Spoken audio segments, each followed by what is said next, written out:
What's up, guys? I'm James Lewis. I'm Brody Matthews. Today we are in the home of Justen Gammel. He's a scout for the NFL Draft Bible team. We're going to talk a little bit about his job and then dive into the upcoming draft. All right, Justin, so to kind of kick us off, can you give us some background on what NFL Draft Bible is and what your position is within the organization? Yes, Brody, I can. NFL Draft Bible is the website. NFLDraftBible.com is the website. On there we post player interviews, scouting reports, tons of NFL draft, college, X's and O's pieces. We kind of just do all things football on there. The NFL Draft Bible actually started and was founded by my boss, Rick Saratella. The cool thing about us is he is so plugged into everything. He knows, hundreds of agents. He's worked with NBC, he's worked with CBS, he's worked with a lot of different people, so we do a lot of different things. We've been the pro personnel directors for a senior event called the College Gridiron Showcase, which is basically like the Senior Bowl, but on a much smaller level. It was a chance for a lot of seniors to come out from college that are going to the NFL draft, and they participated in an OTA-style camp for about 4 or 5 days.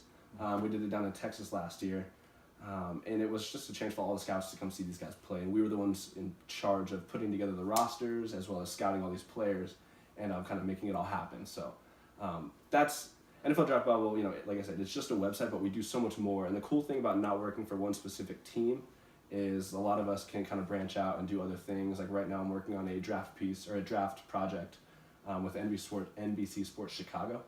So working in media is actually fun because you can do just so many different things, and you can branch out, and you're not really stuck to like one team.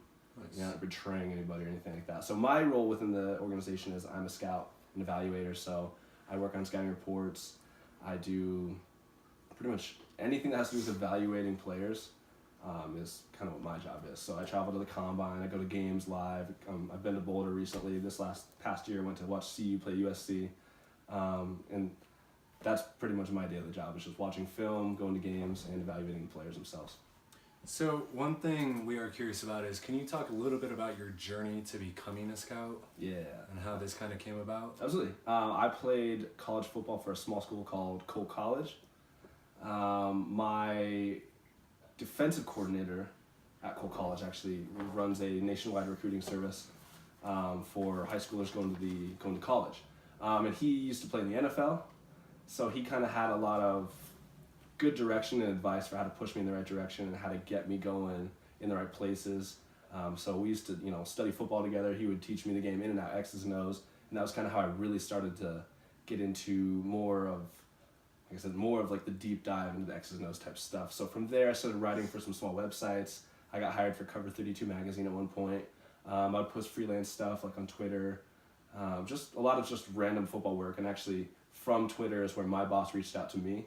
And I thought it was total BS at first, but he DM'd me and then asked me for my email. 4-hour interview later, and he hooked me up with a job. So 5 years later, here I am, and I'm still working for them. So Nice. And one thing we were also curious about is, do you focus most of your attention on certain positions, or do you generally focus on the whole team aspect? Where does most of your attention go? No, I'm asked to evaluate all the positions, which can get a little tough because some of the positions that I've never been near or ever played. For instance, offensive line is one of the ones that I wouldn't say I struggle with, but it's not my strong suit. I have to dig in a lot harder, and I have to kind of ask for more advice and kind of, for instance, recently when I'm evaluating a few NFL offensive linemen, I had to reach out to a scout that I know who lives down in Colorado Springs, and that's kind of his specialty, that's his thing. And we kind of had to go over some of the nuances of the position a little more because there were some prospects that I struggled with. So, but that's just part of the job, and you have to grow, you have to learn, and just try to get better each year. But I'm asked to do all the positions, so I'm constantly looking at everything on the field, everything that's going on. Do you have a favorite position that you scout? Quarterback is probably the most fun because most of them are pretty good looking. And then it's the most fun because you get to really dive into the concepts of each scheme. You really get to evaluate the thought processes of these guys and kind of just it's like the full scope of football, and it's the funnest position in football to watch and play. So yeah, superstar role. Exactly. So I know this can be a difficult question right now, but in this upcoming 2018 draft class, who do you see as the surefire stars to really make impacts immediately on their teams? As far as quarterbacks or just any position? Any position that really stands out to you? I think we'll start at quarterback, and Josh Rosen from UCLA is the best prospect I've seen since Andrew Luck. Really? There's realistically nothing the guy cannot do. He's ready to come in, but he's not that guy that has like a high floor, low ceiling, meaning he's got the tools to not only win now, but continuous success. He's got the arm strength, he's got the athleticism, he's a big dude. He's got the mind really to dominate games at a level that we haven't seen since really Andrew Luck or even Jameis Winston, but I think he's a notch or two above Jameis Winston. So when you watch TV and you listen to all these guys talking about him, they say his biggest problem is his personality. Mm-hmm. How do you think that affects him, and do you think that really makes a difference for his future? Well, that's what the combine and the pro days and the personal workouts are for, the private workouts for the teams.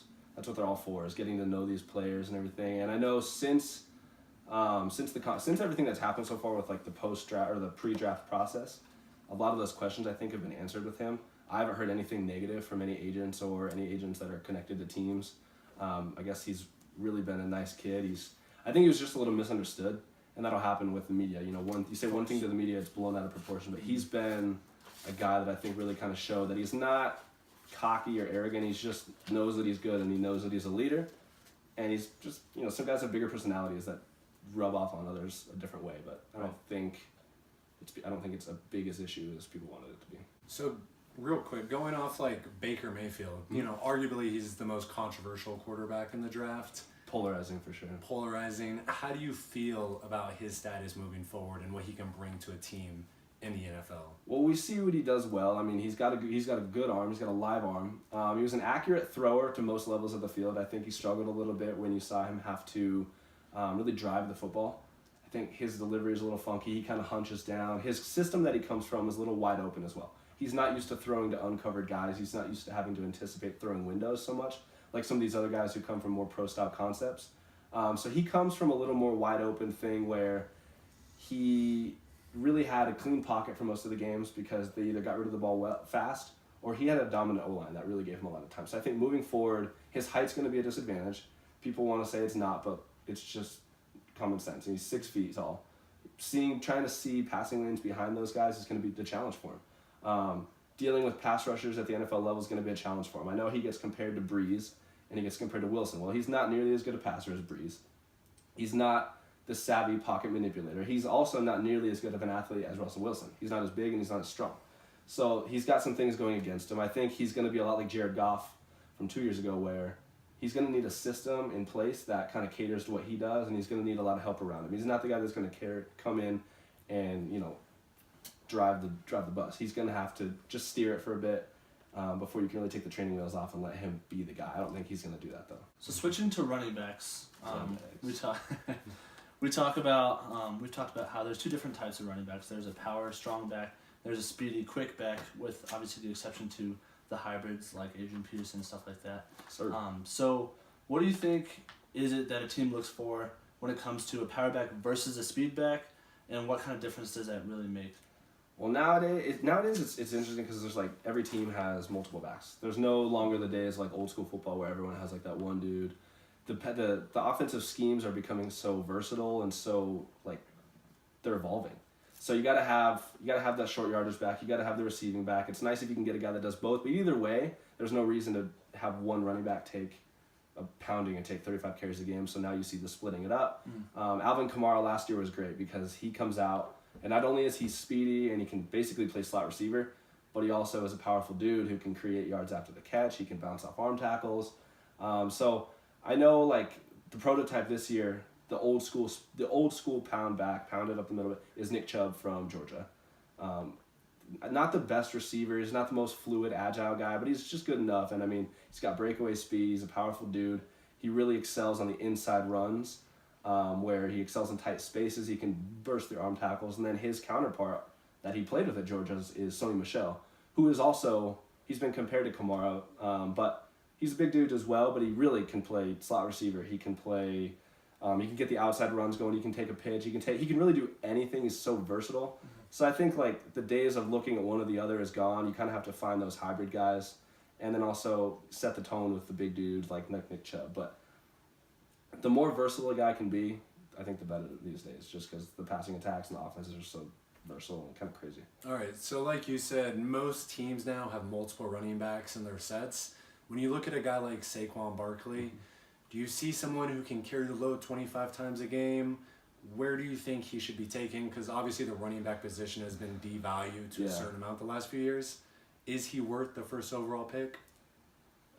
To me, no. I don't care who you are. I don't think a running back's worth taking that high. Saquon Barkley has been a really weird study for myself and a lot of guys that I work with, mainly because he's a 235-pound back or 230-pound back.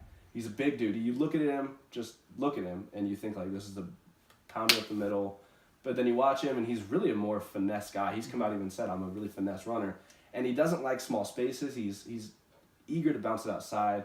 He's not a guy who can break a lot of tackles despite being one of the best runners I've ever personally seen. I mean, since Barry Sanders, there's not a guy who moves like this, but he's so big. So he's really been kind of weird because he plays more like an Alvin Kamara type, but he looks more like a, the old school Terrell Davis type. So I think when you watch his film, he gets a lot of negative plays because he's so eager to bounce outside, and he's so eager to hit the home run, and he's not really a collisions head-on type. So that's the thing, is when you take a guy that high, you really want him to be your guy and give him 20-25 carries a game, like Zeke, for instance.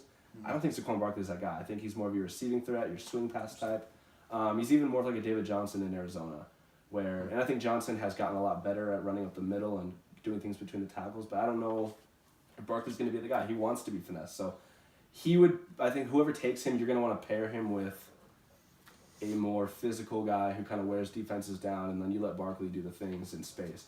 Get him in space, throw him whip routes, throw him arrows, get him to where defenses have to try and defend him and tackle him in space. Cool. So to wrap it up, we do have a lot of players that are obviously the superstar guys that are going to be all over SportsCenter for the next month. Yeah. For your opinion, who's the guy do you think this year in this draft will fly under the radar and will be a really good pick for somebody? Offense or defense? Let's go offense. Offense. Let's see. Well, hometown guy. I'll go a few hometown guys that people might even know. Michael Gallup, the receiver from CSU. Mm-hmm. I think he's unique because comes from a smaller school, but I think if you put him on one of the Power Fives, you might see a first rounder. He's 6'1.5", I believe. He's like 200 pounds. He, wins vertically. He wins on all three levels. So we say that, and he wins vertically. He wins over the intermediate routes, and he can also take a screen. And he's got such immediate burst with it. He's almost like a supercharged Jarvis Landry. Wow. So there's just things that he does that you really can't teach. He's a really good athlete. I think he's probably a number 2 in the NFL, but he's going to be a dynamic number 2. Wow. And we say that meaning like, they'll have like your big star wide receiver, and then he's going to be the complement, but he's going to be a high level complement. And then Phillip Lindsay, the running back from CU. He didn't get invited to the combine, but he blew up his pro day. He's an amazing athlete. He's got home run speed. He can catch the ball like a receiver. Each year we see these like weird combine snubs of guys who don't get invited. And he was one of the ones where like it didn't make any sense. And I think every analyst I've spoken to agrees. But he's a good player. He's a talented player, and I think he'll probably be a number 2 or number 3 on the NFL team. But he's going to contribute. Going to get at least 5 to 10 carries. He's going to get some receptions, and with that speed, you're asking for it when you try to guard him. So, Right on. Well, thank you, Justin. We'll wrap it up today. Thank you. Thank you. Thanks for having us.